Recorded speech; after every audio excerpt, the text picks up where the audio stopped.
September is a time when students return to classes for a new school term. But Juan Ecchevarria has taken a long and special journey to get there. Until this summer, he had been a prisoner for 14 years. I was already caught up in the streets into negative behavior.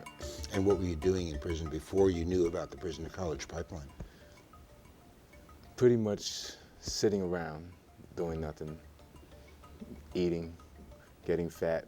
Did you feel that you were treated differently? I understand that for the first time people were being called by their first names rather than their last names. It's a pretty good start when you're in prison. And I think it was a little more than that.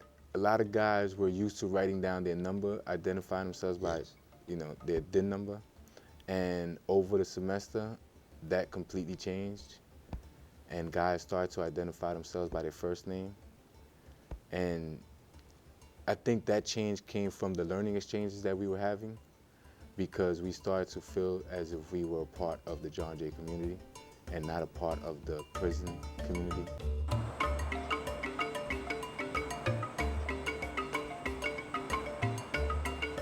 I'm Steve Handelman. Welcome to our new season of Criminal Justice Matters. Today we're going to introduce you to a program that helps ex-offenders like Juan get a college education. It's a remarkable program, and it started here last winter at Otisville Correctional Facility, 2 hours north of New York City. Life at Otisville, a medium security facility, is no walk in the park. 581 men are housed here, most of them from New York City. This is Otisville's educational unit, where offenders receive classes and counseling that will help them lead productive, law-abiding lives when they get out. Now, something new has been added to the curriculum. Kathleen Gerbing is Superintendent of Otisville. Lesley Hurd is Educational Supervisor. Later this fall, they will be welcoming a group of John Jay undergraduates to these classrooms, not as visitors, but as students. They'll be joining qualified offenders to take college-level courses taught by John Jay faculty. Offenders who pass the courses are guaranteed admission at a CUNY school when they're released. The program is called the Prison to College Pipeline. It began as an experiment last year in these classrooms, and it is already attracting attention across New York State and the country. Superintendent Gerbing has spent 26 years as a specialist, manager, and educator in the state's correctional system. Superintendent, thanks for joining us here. You're welcome. Thanks for coming. Let's start with asking, what persuaded you that this was a good idea? Well, as you know, Commissioner Brian Fisher is a strong proponent of education and of college programs in the prison system, and he supports the college program, in particular the John Jay program. And in addition to that, I want to do a quote, and I don't want to misquote John Jay College's president, Jeremy Travis's statement, quote, "If over 700,000 people are leaving our prisons, how should the nation's educational institutions be organized to help them make a successful transition to a free society?" So I think the combination of Commissioner Fisher and President Travis's joint effort to make this a successful program is a foundation for the program. Through education, in my opinion, can never hurt anyone. So it opens up doors and possibilities to offenders that they may have not seen before. And I have seen the positive effect of, even as a teacher, teaching someone how to read, and when they can finally do it, how it just opens other doors to them. I believe that having a college program that in the prisons is excellent, but having one that brings the students in created its own difficulties. Prison, by nature of where it is a very coercive society. Because of rules that we have to follow for obvious reasons, there's not a lot of encouragement of free thinking and coming up with different ideas.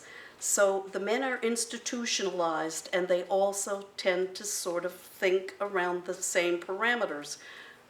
In bringing a college program in that includes students that come from a campus away from the prison, we had to be very cognizant of the fact that these students also had to be kind of oriented and explained about the rules and all of those things that we have to do.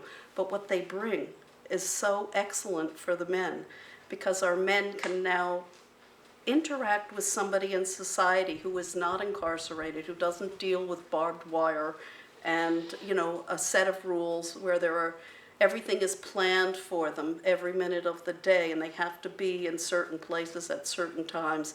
It's like walking into a little area of freedom. And I think education and incarceration can sometimes seem like it's an antithesis. And what I've seen with the program that John Jay offers is an opportunity for both groups to learn from each other. And this is definitely better when our men who will go home can go home and hold their heads a little higher. The prison to college pipeline was the brainchild of Baz Dreisinger. She's an associate professor of English at John Jay College, and she believed that when the government eliminated college education assistance for offenders in the 1990s, all of us were worse off. Thank you. Nice to have you with us. Let's start by asking you, what inspired you to do this program? How did you come up with the idea for it? Well, it came about in increments because of work that I was doing on the arts and criminal justice and representations of criminality and representations of incarceration. I started getting invited into the prisons to give talks. And I just, organizations inside would reach out to me and say, would you come to the facility and give a talk? So long story short, I was doing this at a facility upstate one day, and I found those talks absolutely incredibly rewarding, and to be there firsthand and witness how intellectually hungry these men were, and how many of them would be college students, were college students at one point, wanted to continue on with college, was pretty powerful. And I got approached by a superintendent at this particular facility, and he said, why doesn't John Jay have a program inside? And I couldn't come up with any good answer to that question, and the rest is history. So I then developed the program from there. You use a lovely phrase at one point, one of the articles you've written about the program. You talk about how inmates morph from inmates to college students. What does that mean exactly? It's a shift in identity that occurs, I think, when men get enrolled in college who are inside. That up until then, maybe they've been thinking of themselves as a DIN number, an identification number. As an inmate, they get called offender day in, day out. They're referred to only by their last name. There's a lot of dehumanizing things about being inside. And when they're in college, the identity starts to change such that they think of themselves as students, they think of themselves as thinkers, as intellectuals, as something other than just this label of offender or quote-unquote inmate. So why does just giving them a degree while they're inside not work? Well, or not work as well, I guess. Oh, no, I would never say that it doesn't work as well. Getting a degree inside is wonderful, and the programs that offer degrees, full degrees inside, are superb. But I think that model is not necessarily for everyone. So the thinking was, what can we offer that doesn't already exist? Being that there are existing, although there are certainly not enough college programs inside, there are existing college programs inside. But the thinking was, we want to do something a little different. Now, the benefit of having them start college inside and then come to CUNY when they're released is that college becomes part of the reentry planning. It becomes this nexus of what reentry can be, such that you have counseling, you have tutoring, you have a whole new network of community that's waiting for you on the outside. I mean, the thing that happens with college is more than just getting a degree. It's about creating a network, a new community, meeting professors and networking with them. And when you get the degree inside, you don't necessarily benefit from all of those aspects of college. You benefit from getting the degree, but not all of the services and the offerings that college can bring to the table. So that's the thinking. And having John Jay students as part of that process inside, having them as part of the classes inside the college as part of that process. Totally. The thinking is, too, that we want to change the culture of the ideas about incarceration on campus as much as possible. How can we impact our student body here so that they are thinking about incarceration and who's incarcerated differently? These are future leaders in the criminal justice fields and the social service fields. that we're training at John Jay. And so the more exposure they can have to incarcerated people and incarceration in a setting that's human and intellectual is phenomenal as far as impacting our future. So it's a bit of a twofer, really. It helps students and it helps inmates. But does it work for everyone? I mean, it's not, nothing, of course, is the answer to help prisoners in terms of returning prisoners in their reentry process. But a lot of people might say, or might wonder whether education itself is enough, considering all the other factors that are involved in preventing recidivism, whether it's your family environment, your neighborhood, your friends. Is education that much of a key factor in ensuring that people don't go back? I'd like to think that it is, and I can't sit here and say absolutely positively. That's part of what we're trying to determine. This hasn't really been tried before, utilizing education as reentry planning. But that said, we do partner, we do think of this as a holistic program, and we have partners in the community who assist our guys with reentry planning. We're partnered with the Osborne Association, and we're partnered with the College Initiative, and the College Initiative works with formerly incarcerated individuals who want to go to school and mentors them and assists them with financial aid and so on. And Osborne, of course, is a long-established reentry organization. So we provide reentry planning, school planning, housing assistance as much as possible, job assistance as much as possible via Osborne. So we're a piece of a larger puzzle. It's not, I don't think education can stand alone. 11 Otisville inmates began in the program last fall. 2 have graduated. One of them was Juan Ecchevarria. Was it a real classroom in the sense you had to do papers or tests or exams? Or what was the work you had to do in the course? Well, in the course, it was, with Baz Dreisinger, we had papers almost every week. We had assignments, about 3 assignments a week with her. And yes, it was a regular course. Was it tough?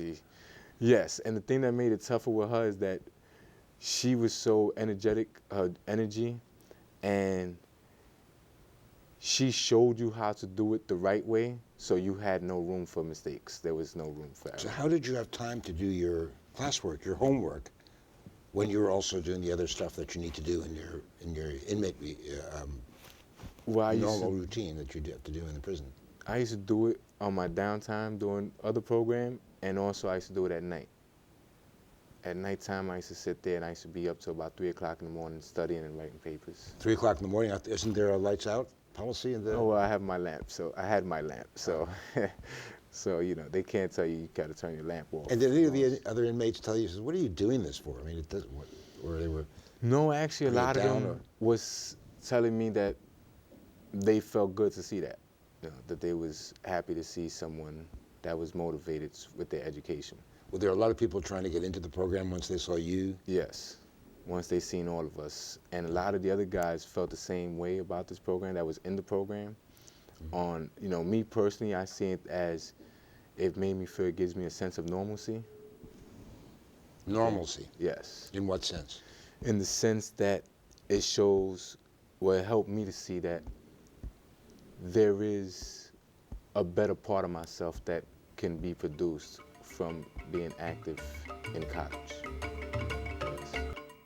The prison to college pipeline could never have happened without political support.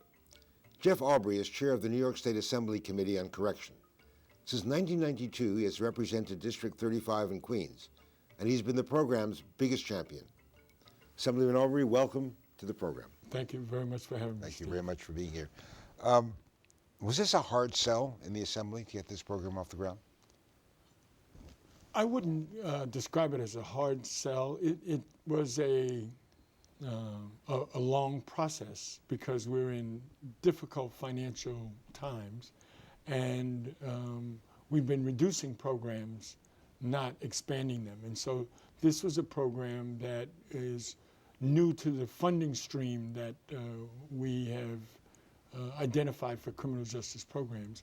And so from that context, I guess, you know, it was difficult to do because it also meant that we had to trim other places to provide the funding for this. It's still early days, of course, and the pilot program seems to have gone well. What are the criteria that people will use to decide whether it is a success and whether it should be expanded or not? In criminal justice, everything relates to reduction of recidivism, and that becomes the measure of what we call success in any of these kind of programs. And we're, of course, when it comes to providing college educations to individuals who have been in prison, we know statistically that their recidivism rates reduce dramatically as opposed to those who don't. To just simply get an associate's takes recidivism down into low percentage points. But why would that be? So much of what we've been told about the causes of recidivism and regressive behavior is, certainly lack of education is part of it. There's also the environment, the family, influences of friends. How does education cancel out those factors? Well, I think it provides an individual with options in their life that they didn't have without that education. I think it is an employment tool that is, of course, very useful for individuals. When you have graduated college, just like in the world, as they say, it sets you apart. It distinguishes you because you have been able to practice the discipline and the tenacity to go ahead and tackle difficult subjects and excel. But I believe more than that. I believe that what happens when you engage in a course of study in college, that if you're really a good student, and these men are good students, they're all described that way, that it changes your life. If college is not just make you a new tool for society to use, college should expand who you are, open up new ways of thinking. And these gentlemen clearly are in need of that, or they wouldn't be where they were. Expand on that a bit. I mean, are you suggesting that this type of program, which prepares inmates for college life, is at all better qualitatively than the programs that used to be offered that gives inmates a degree inside college? Yes, I would say it does. I think only because it does offer that opportunity for you to go, when you finish doing your commitment to the state, enter into a college system as a part of a matriculated student. And so that is a huge advantage and encouragement for someone who may be incarcerated but coming out. A lot of the men and women who have gotten college degrees were long-term prisoners. They entered into college programs after the, floundering around in the beginning of the system. They knew they had long time, and they said, well, what am I going to do with my life here while I'm incarcerated? So I guess I'll go to college and then try and graduate, because I'm going to be in for a while. And then I'll have the time, and it slows them down and all of those things. But this program anticipates that individuals will come out and go to school in the world, as they say. And so someone who's got a short term may be encouraged while they're doing that short term big to come in, go to school, and then be able to follow it up in an institution outside. It seems like a no-brainer. I mean, you're dealing with people who have had no experience or have a certain amount of experience maybe in education and know a little bit about what it means to get an education, and you're giving them the life skills and the exposure that will help them get an education and down the road jobs. Why would anybody say, let's not fund this? There are a lot of reasons. One is there's some objection. Some people believe that prison should be punishment, and that you got there because you committed a crime, and so therefore you should be punished, and you should have no advantages relative to life other than serving your time and being punished. There are some of us who believe that this is an opportunity to make the world a better place and a safer place. Every individual who goes to prison, other than a very few, comes home. And when they come home, they're the product of that experience. And if you can make that experience positive and productive so as to change their view of life, that means that's one more person that you don't have to be afraid of. So if I were merely operating on the selfish of motive, me, Joe Citizen, I want that experience to be as positive and as strong and as reformative as it can be, because I want to walk the streets and feel safe. Punishing people, we know historically, throughout history, only hardens individuals. Most human beings cannot be beaten down into submission if that's what they think happens. And we threw those concepts out generations ago, years ago. The civilized world, hopefully, doesn't believe in that anymore, or we would just torture them and hang them, no matter what they did. To a certain extent, these inmates are special. I mean, they're already self-selected. These are people who are already have a mindset that, as we spoke to somebody who was in the program and just graduated from it, and as he described his own transition, that he was already at the position where he was ready to go for a program like this. But the vast majority of the prison population is not ready. No, I wouldn't say they are prepared for it. It takes change. So it's self-selected. So I mean, this is ultimately it's going to help a small percentage of guys or women who are. But a very important percentage. Mm-hmm. It's in any system, and the prison system obviously duplicates everything else. You have to have the place that creates aspiration, and so these men and women, if they're in a system and who have chosen to do that, become beacons of light all the way down the line, just as our highest educationally achieving people are, beacons for light for society. So in their society, these individuals stand out. They get respect in prison. People who are searching for which way do I go? Do I, go and hang out in the yard and be a tough guy, and lift iron and get in trouble?